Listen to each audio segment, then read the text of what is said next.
You've been played before, don't lie to yourself. Somebody clocked your soft spot, ran the play, and walked off with what they wanted while you were still standing there like, wait, what just happened? Sun Tzu would say you lost the war before the first move.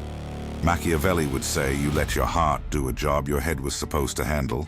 I'd just say it's Tuesday for most guys. My name is Vance, and on this channel, we study the architects of power. Here's the part that actually matters, though. The men who never get played twice aren't smarter than you. They're not richer, not taller, not running some secret charm code you don't have. They just learned 20 cold, uncomfortable rules nobody hands you in school, because admitting these rules exist makes people sound paranoid at a dinner party. I pulled every single one of these straight out of a 2,000-year-old war manual and a 500-year-old political playbook that built emperors, generals, and men who flat out never got caught slipping. Ride with me for the next half hour, and you walk out knowing exactly how to clock the setup before it lands, how to keep your power in any room you walk into, and how to stop being the guy people run game on for sport. One more thing before we start. This isn't about turning into a manipulator yourself. That's a weaker game, honestly, and it's exhausting to maintain. This is pure defense. Read the board, keep your hands clean, stop getting blindsided. Also, fair warning, a few of these are going to make you think of a specific person in your life. Maybe an ex, maybe a friend, maybe your uncle who still owes you money from 2019. Stay with it anyway. Rule 1's about to sting a little. Let's go. Rule 1, silence is leverage, not awkwardness. Most guys can't sit in 3 seconds of silence without filling it like the room's on fire. That's a tell, full stop. Watch any job interview. The interviewer asks a question, you answer, and then there's that little gap. 9 out of 10 men panic and keep talking, adding stuff nobody asked for, basically narrating their own weaknesses for free. Sun Tzu built whole campaigns on a brutal idea: the army that reveals the least wins before the fighting even starts. He's not talking about soldiers standing around quiet. He's talking about discipline, refusing to hand the enemy free intel just because the moment got awkward. Same thing applies in a negotiation, a date, a business deal, a tense conversation with your old man. The guy who talks first to kill dead air just showed his whole hand. Good salesmen know this cold. Ask for a number, then shut up completely, even if it takes a full uncomfortable minute. The other side almost always caves first. Next time silence gets heavy, let it sit there. Fight every instinct telling you to fix it. Whoever cracks first just told you everything about their position, their nerves, and how bad they actually want what's on the table. Think about your last real argument. A silence opened up somewhere in there, and one of you couldn't handle it. That person usually ends up over-explaining or offering more than they meant to. Be the one who can sit in the quiet without flinching. Rule 2. Never confirm what they're fishing for. People test you with vague bait. You seem stressed lately. You've been kinda distant. We good? Sounds like concern on the surface. Half the time it's not. Half the time that's reconnaissance wearing a nice outfit, sent out to see what crawls out of you the second you feel cornered. Machiavelli was clear about this in The Prince. The ruler who reacts on instinct, who lets emotion answer for him, hands his rivals the exact blueprint to take him down. He watched entire territories get lost because some prince confirmed a fear out loud at the worst possible moment. Stay neutral. Don't rush to explain. Don't rush to deny. Don't fill in blanks somebody conveniently left open for you. Ask questions instead of giving answers. What makes you say that? Does more damage control than any speech you could build on the spot. Let them do the revealing. The person fishing almost always shows their real concern within 30 seconds of being asked to clarify. You just gotta be patient enough to let the silence interrogate for you. This works at work too. A coworker casually asking, "You happy here?" right before layoffs isn't exactly making small talk. Bounce the question back gently and watch what they actually wanted to know surface on its own. Rule 3. The compliment before the ask is a red flag. You're literally the most generous guy I know. You always know exactly what to say. Then, 60 seconds later, the favor lands smooth as butter, like it was never connected to the compliment at all. This is one of the oldest tricks in existence, and it works because flattery short-circuits judgment before judgment even clocks in for the shift. Your brain pumps out the same reward chemical whether the praise is real or strategic. It genuinely can't always tell the difference in the moment. Sun Tzu called this striking where the enemy's unprepared, hitting soft tissue before soft tissue knows it's soft. Your ego is the softest target you've got. It opens the door before your judgment even wakes up. Stay sharp when the compliments stack up out of nowhere, especially from someone who never normally compliments you. Watch the timing. Watch what comes right after. The flattery isn't the manipulation, it's just the runway. Not every compliment is a trap. Calm down. But a real one doesn't need a follow-up request. It just stands there alone, asking for nothing back, like a gift instead of an invoice. Rule 4. Don't reveal your endgame. If people know exactly what you're chasing, they control every path you take to get there. They can slow you down, speed you up, dangle it, yank it back, whatever serves them in that moment. Your transparency literally becomes their steering wheel. Machiavelli's princes never announced full intentions, not to allies, not even to family at the same table. This wasn't paranoia for sport. He understood that a spoken intention becomes public property fast, and public property gets used against you eventually by somebody. Keep your real goals close to the chest. Let people guess. You don't need to lie about what you want. You just don't need to broadcast it to every soul with an opinion and a group chat. There's a massive gap between honesty and full disclosure, and most men confuse the two completely. A man whose moves can't be predicted can't be cornered. Predictable is comfortable, and comfortable is exactly what gets exploited. Watch how often guys get talked out of their own goals just because they announced them too early, to the wrong room, before the plan had any real bones to it. A goal kept quiet has time to grow roots before anyone gets the chance to stomp on it. Rule 5.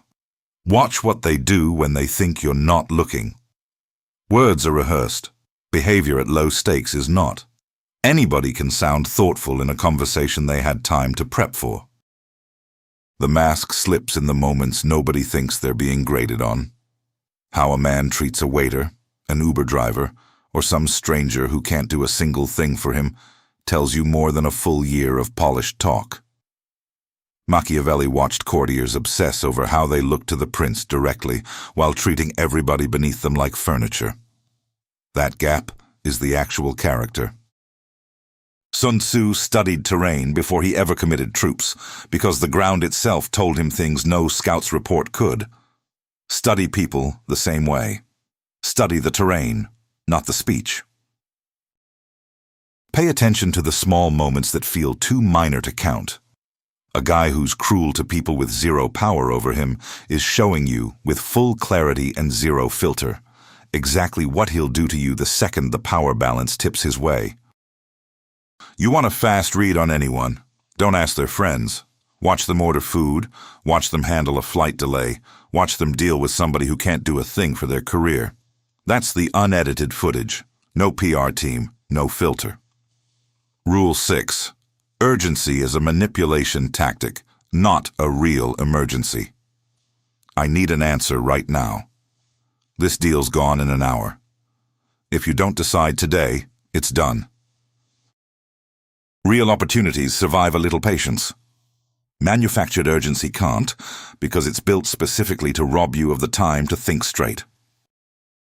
The second somebody tries to rush your decision, That's exactly when you slow down on purpose, almost theatrically, just to watch them sweat.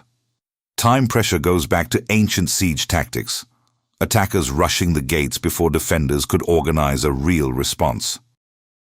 Sun Tzu wrote constantly about exploiting an enemy's lack of preparation, and nothing kills preparation faster than fake time pressure. The faster somebody wants your yes, the slower you give it.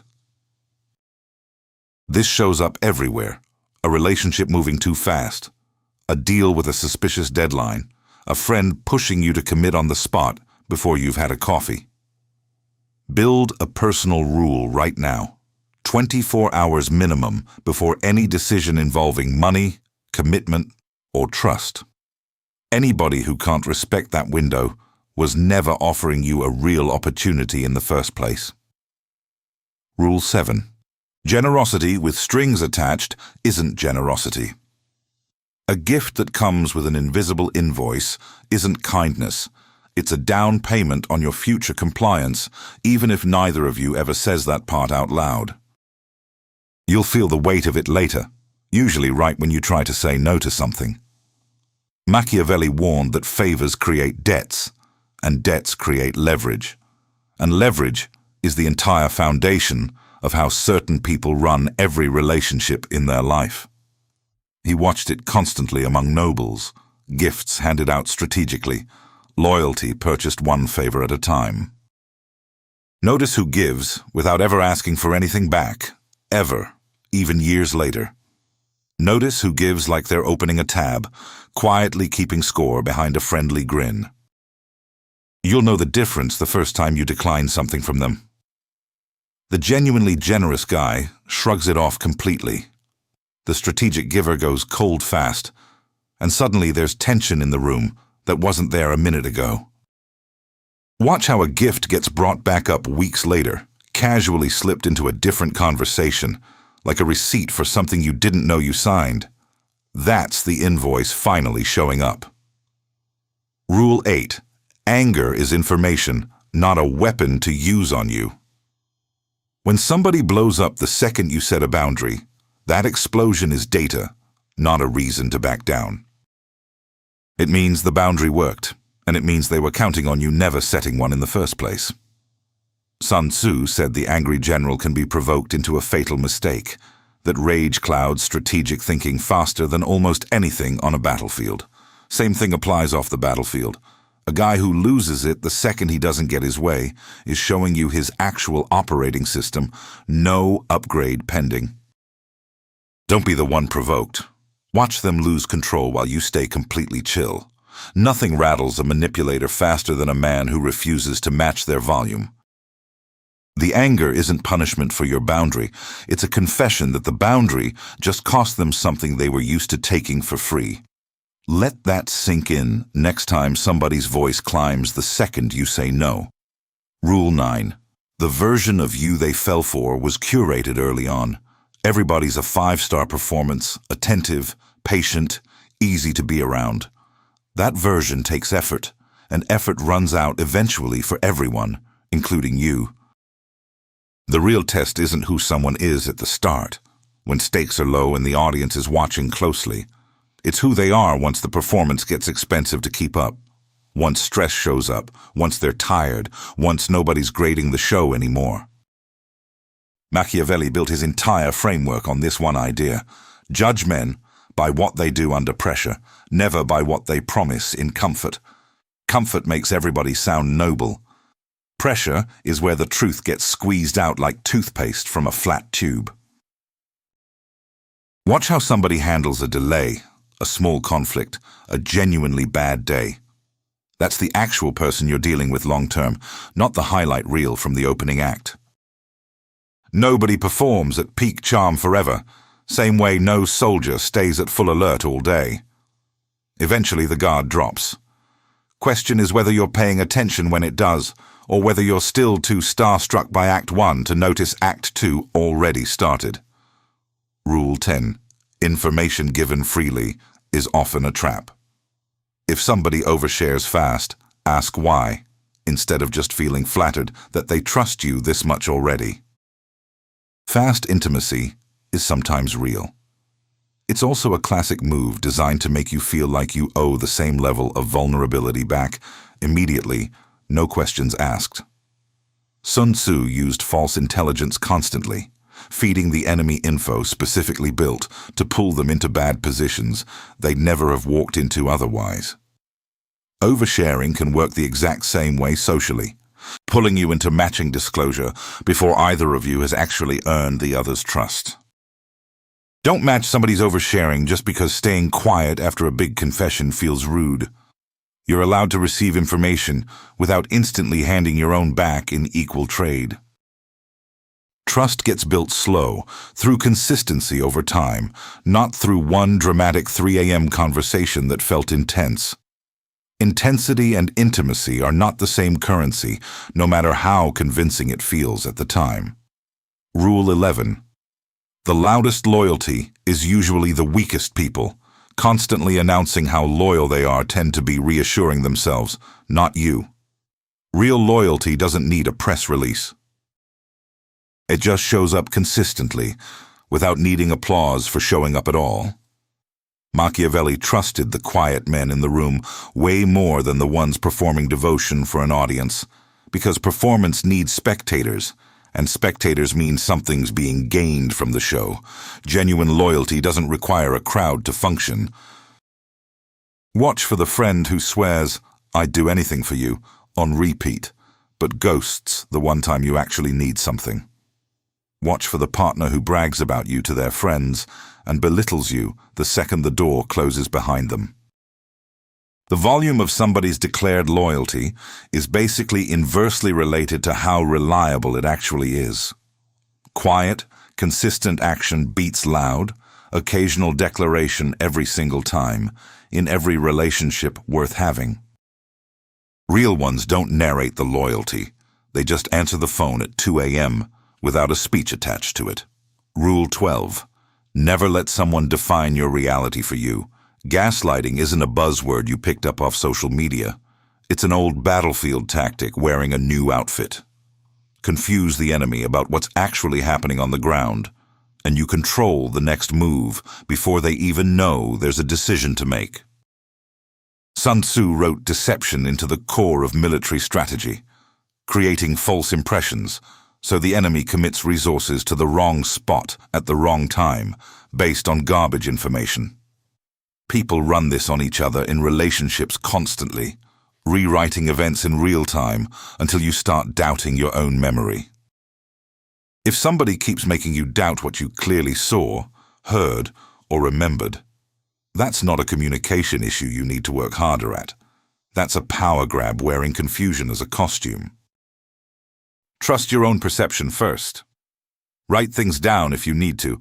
Keep receipts, literally, if the pattern keeps repeating. A man who can't trust his own memory has lost his footing completely. And footing is the first thing any good manipulator goes after. Rule 13. Watch the pattern, not the apology.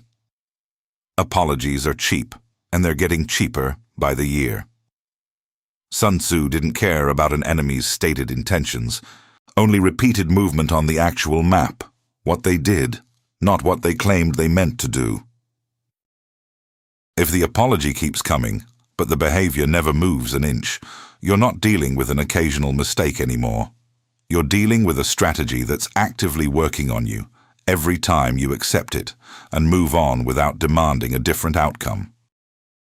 Machiavelli noted that words cost nothing, which is exactly why smart operators use them so freely, and why he advised judging men strictly by their actions over time, never by the speech that comes right after. Track the pattern across months, not days. One slip is human.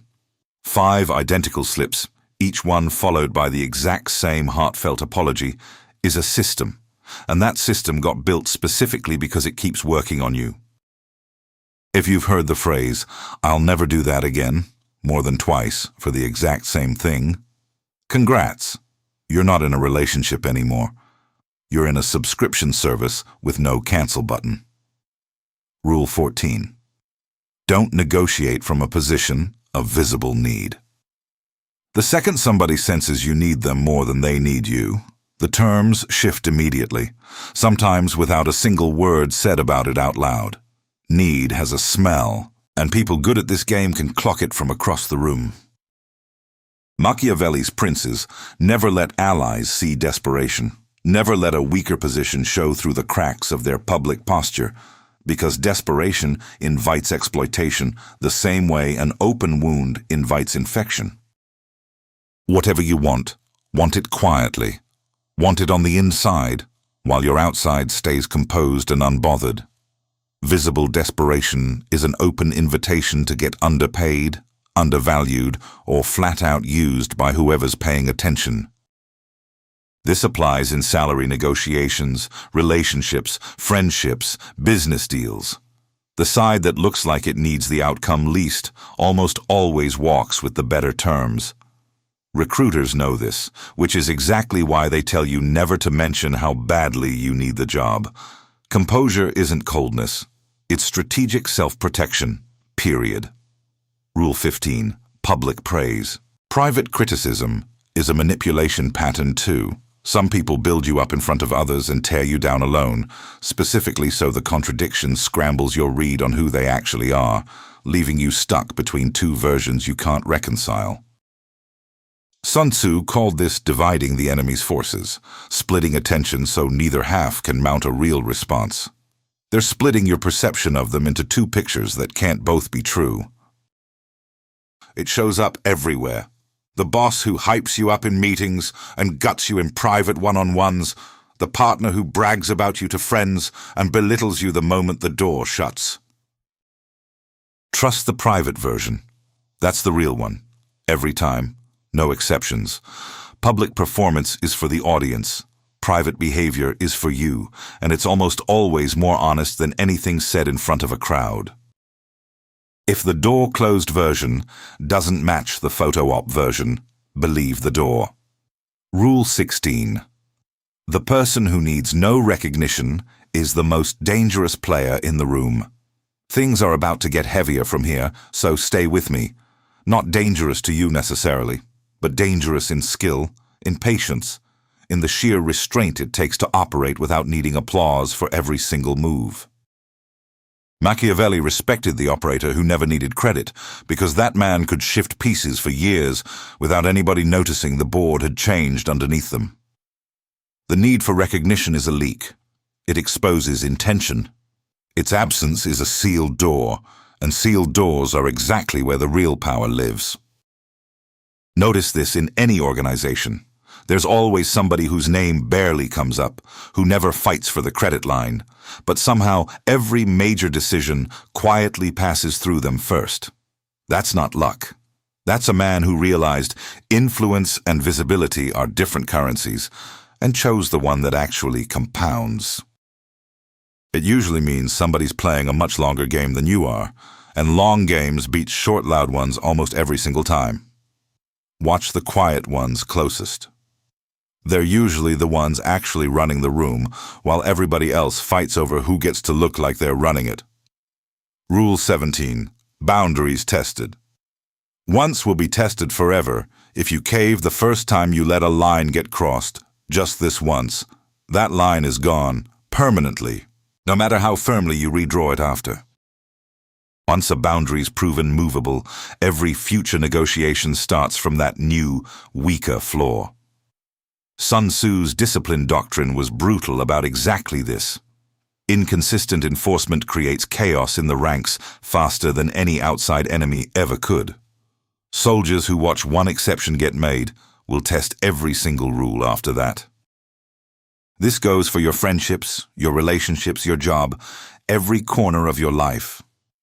Enforce the line the first time, every time, no exceptions, even when it feels small or petty, even when caving would honestly be easier in that exact moment.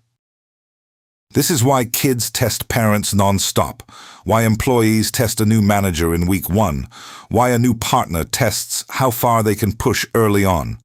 It's mostly instinct, mapping the real terrain instead of the terrain you described out loud. Make sure your actual map matches your words, or somebody's going to find the gap for you. Rule 18. Charm is a tool, not proof of character. Charisma opens doors that competence and integrity should be opening instead, and most men never stop to question that math because charm feels too good in the room to interrogate. It's built to feel good. That's literally the function it serves. Machiavelli knew charm was the single most efficient manipulation tool ever installed in a human being, because it disarms scrutiny on contact before logic even gets a vote in the decision. He compared it to the appearance of virtue without the substance behind it, looking the part of a great man without doing the work of being one. Admire the charm. Sure, it's genuinely a skill. Just don't trade it for proof of character. Don't let it stand in for actual evidence of reliability or follow through over time. Verify the character separately, through pattern, through consistency, through how someone acts the moment charm isn't required to perform. The most dangerous people you'll ever cross are usually the most likable people in the room. And that's not a coincidence, that's the whole strategy. Machiavelli's favorite real-world case study, Cesare Borgia, charmed entire cities into surrendering without a fight, then dealt with his own loyal lieutenant in a way history still talks about. The charm got him through the gate. It was never the proof of what waited on the other side. Rule 19. Never be the guy who mistakes being liked for being respected. This one's gonna ruffle some feathers, but stick with it. Machiavelli's most famous line gets misquoted constantly, but the real point cuts deep. It is far safer to be feared than loved if you can't manage both. Not because love doesn't matter, because love is unreliable. People abandon a love they don't truly fear losing the moment it becomes inconvenient. Most men spend their entire lives optimizing for being liked. Every decision filtered through, will this make people upset with me? That's how you end up walked over by your own friend group, your own family, your own co-workers, one polite concession at a time. Respect doesn't come from being agreeable. It comes from being predictable in your standards and unpredictable in your reactions. People respect the man whose yes means yes and whose no actually holds, not the man who folds every time the room gets a little tense. Stop chasing being liked by everyone in every room you walk into. That's not virtue, that's a man with no spine and a good smile. Chase being respected instead. Liked is optional, respected is structural, and structural things hold weight when everything else collapses around them. Rule 20. The real power move is indifference, not revenge. Chasing payback keeps you tied to the person who wronged you, sometimes for years, long after they've moved on and stopped thinking about you entirely. Revenge demands you stay emotionally invested in somebody who already cost you enough of your life. Sun Tzu's biggest wins came from making the enemy irrelevant, cutting off their resources and relevance completely, not from chasing them down for one final dramatic confrontation that almost never plays out the way it does in your head at 2 a.m. The coldest, most effective response to getting played isn't a comeback, a public call-out, or a perfectly worded text built to wound. It's complete, visible indifference, the kind that says, without a single syllable, that they simply stopped mattering. Nothing unravels a manipulator faster than realizing they no longer have your attention, because attention was the entire currency they were running on the whole time. Take the currency away, and the whole game folds on its own. Most men think the goal is landing the perfect comeback, making the other person finally get it. They don't need to get it. You need to be free of needing them to.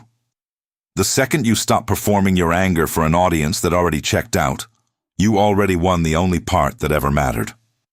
Rule 21. Bonus. Knowing the rules means nothing without applying them under pressure. You can memorize all 20 of these and still get played next week if you don't actually use them in the heat of the actual moment, not in the calm of hindsight 3 days later, replaying it in the shower. Sun Tzu said strategy without execution is just theory. Words on a page that never touched real ground or real consequences. Machiavelli said almost the same thing about virtù without fortuna working in your favor. Good qualities mean nothing if you never act when the window's actually open. Knowledge becomes power only when it's tested in the room where it actually counts, where backing down would be easier, where applying the rule costs you something real in the short term. The men who never get played twice aren't the ones who read the most books. They're the ones who practiced holding the line until holding the line stopped feeling hard and just became who they are. 21 rules. 2,000 years of cold, hard observation about human nature, pulled out of war rooms and royal courts that had zero patience for naivety. None of it requires you to turn heartless. None of it asks you to stop trusting people or walk through life suspicious of every soul you meet.